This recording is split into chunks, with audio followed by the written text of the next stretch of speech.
Every security tool shows green. Policies are documented. Alerts fire in a test console. Then a real attacker chains several ordinary behaviors together, and the organization misses the campaign. Red teaming asks a larger question than whether one control works. Can the organization prevent, detect, investigate, and respond to a realistic adversarial path before a business objective is affected? Adversary emulation makes that path threat-informed.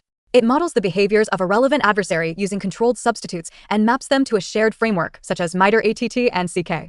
In this video, we will compare red teaming, penetration testing, breach and attack simulation, and purple teaming. Then we will follow a completely fictional exercise called Northstar. No reusable payloads, credentials, commands, or real target details are included. The governing rule is simple. Written authorization, exact scope, safety controls, and stop conditions come before the first action. Popular beginner technology explainers work because they begin with a concrete problem, reveal one concept at a time, and keep returning to a simple visual model. Large labels, animated paths, quick comparisons, and frequent visual changes make complex systems understandable.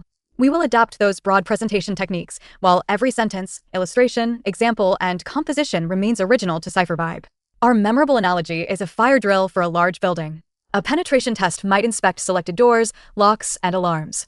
A red team exercise simulates smoke moving through the building while observers measure whether alarms, staff, communications, evacuation routes, and leadership decisions work together. Adversary emulation chooses the smoke pattern from a credible threat. Perhaps it starts near a loading area, avoids one corridor, and moves toward a critical floor. The exercise is controlled, but the defensive learning comes from the complete sequence. A red team exercise reflects realistic conditions and simulates an adversarial attempt against organizational missions or business processes. The objective might be to demonstrate whether an attacker could reach a protected financial workflow or influence a sensitive operation without causing actual harm. Adversary emulation narrows the model. Threat intelligence identifies behaviors associated with a relevant actor or class of actors. ATT&CK provides common language for tactical goals and techniques. An emulation plan connects selected behaviors into a plausible sequence. The exercise also needs a control structure: executive sponsor, legal and risk approval, exercise director or white team, red operators, defenders, infrastructure owners, emergency contacts, evidence handling, and cleanup. Success is not simply red reached the objective. Useful measures include which controls prevented actions, which behaviors produced telemetry, which alerts fired, how analysts interpreted them, how quickly the team contained the path, and whether business escalation worked. ATT&CK describes observed behavior. It is not a complete risk model, product score, or command recipe.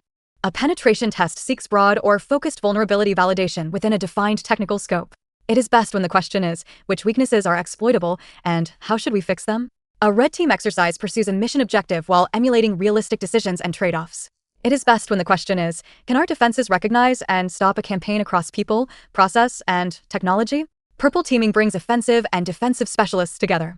They may run one behavior at a time, compare telemetry, tune analytics, and repeat immediately. It is ideal for building and validating detection coverage. Breach and attack simulation and automated emulation repeatedly execute controlled behaviors at scale. They support continuous validation, but automation cannot fully measure human investigation, business escalation, or an adaptive adversary. Tabletop exercises test decisions and coordination without live technical actions. Micro-emulations focus on a small behavior chain. Full emulations cover a broader campaign. Maturity, risk, time, and the question being answered should determine the approach. Start with a relevant threat hypothesis. Use current intelligence, business exposure, incident history, critical suppliers, and architecture to decide which adversary behaviors matter. Define a business objective in safe terms. Prove whether a synthetic finance approval could be reached, whether a decoy engineering file could be discovered, or whether defenders can contain a simulated identity compromise. Map the campaign to ATT&CK tactics and techniques, but select only behaviors needed to answer the question. For each action, define a safe implementation, expected telemetry, preventive controls, detection logic, allowed time window, and stop condition. Write the rules of engagement.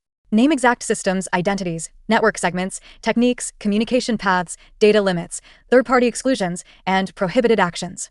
Decide what the blue team knows, what the white team observes, and how a real incident is separated from exercise activity. Finally, define measures before execution: time to first signal, time to meaningful investigation, containment decision, escalation quality, control coverage, false assumptions, and cleanup verification. Northstar is a fictional exercise for a company concerned about identity-focused intrusions. The objective is to determine whether defenders can detect and contain a simulated path from a synthetic contractor identity to a decoy strategy document. The environment uses a dedicated test tenant, instrumented endpoints, seeded accounts, and fake documents. Real employees, customer data, and production credentials are excluded. The campaign has 4 phases. First, the white team activates a pre-approved synthetic identity, representing initial access without sending a real phishing message. Second, the red team uses normal test tenant access to create a safe execution signal on an instrumented endpoint. Third, it performs limited discovery against an exercise-only directory. Fourth, it accesses one labeled decoy file that represents collection. Each phase has a stop gate. The white team confirms system health, telemetry, and scope before allowing the next phase. The red team records timestamps and action identifiers. The blue team investigates using normal processes without being given the full path. The exercise measures the chain, not a dramatic payload. In Northstar, the red team records what it intended to demonstrate and when. The blue team sees identity, endpoint, and directory telemetry through its normal tools. The white team holds the ground truth, watches safety, and can pause the exercise. Suppose the identity signal is detected quickly, but analysts treat it as a routine test account event. The endpoint behavior creates telemetry but no alert. Directory discovery triggers a medium alert, and the decoy file access finally creates a high-confidence signal. The result is not simply pass or fail. Controls collected useful evidence, but correlation and prioritization were late. The organization may need stronger identity context, a multi-stage analytic, clearer ownership for low-confidence signals, and an escalation rule when several weak events form one path. After the blind phase, a purple team session replays safe components one at a time. Defenders tune analytics, verify data quality, document an investigation query, and repeat until the expected signal appears. This turns the campaign into durable detection engineering. The report should reconstruct the timeline from campaign action to telemetry, alert, analyst decision, escalation, containment, and recovery. For each behavior, distinguish prevention, visibility, detection, investigation, and response. A blocked action may be a control success. A visible but unalerted action is a detection opportunity. An alert that was misunderstood is a process or context gap. A correct containment decision is evidence of resilience. Avoid grading individual analysts or celebrating stealth. People make decisions within the data, procedures, staffing, and authority the organization provides. The objective is to improve the system. Prioritize recommendations by business risk and defensive leverage, fix missing logs, improve identity context, tune a behavioral analytic, clarify escalation, rehearse an isolation decision, or reduce excessive privilege. Retesting should reproduce the relevant safe behavior and verify that the improved control works without creating unacceptable false positives. Red team value comes from measurable change, not from a cinematic after-action story. The first mistake is vague authorization. Test our security is not enough. Scope, techniques, identities, hours, data limits, third parties, communications, and stop authority must be explicit. The second is copying an adversary's malware instead of emulating its behavior safely.